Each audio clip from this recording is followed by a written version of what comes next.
Bank খাতে record খেলাপি ঋণ কমাতে একের পর এক ছাড় দিচ্ছে বাংলাদেশ ব্যাংক। 29 জুন সোমবার এক নির্দেশনায় বলা হয়েছে, কোনো খেলাপি গ্রাহক পুরো ঋণ একবারে পরিশোধ করলে আয় খাতে নেওয়া সুদও মওকুফ করতে পারবে ব্যাংক। ঘোষণা করা হয়েছে একটি বিশেষ এক্সিট সুবিধা। সহজ কথায়, যারা ব্যবসা চালিয়ে নিতে পারছেন না তাদের জন্য একটি সম্মানজনক বিদায়ের পথ।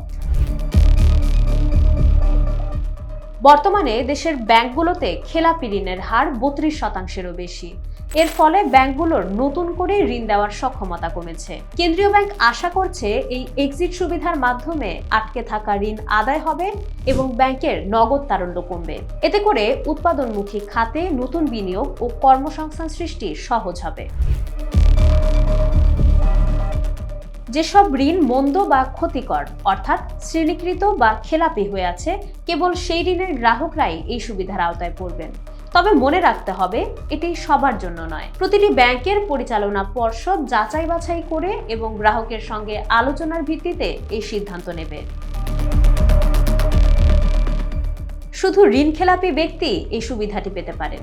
ঋণ গ্রহীতাকে এককালীন বা সম্পূর্ণ বকেয়া অর্থ পরিশোধ করতে হবে, অর্থাৎ ঋণের বোঝা একেবারে মিটিয়ে ফেলার শর্তেই এই সুবিধা পাওয়া যাবে।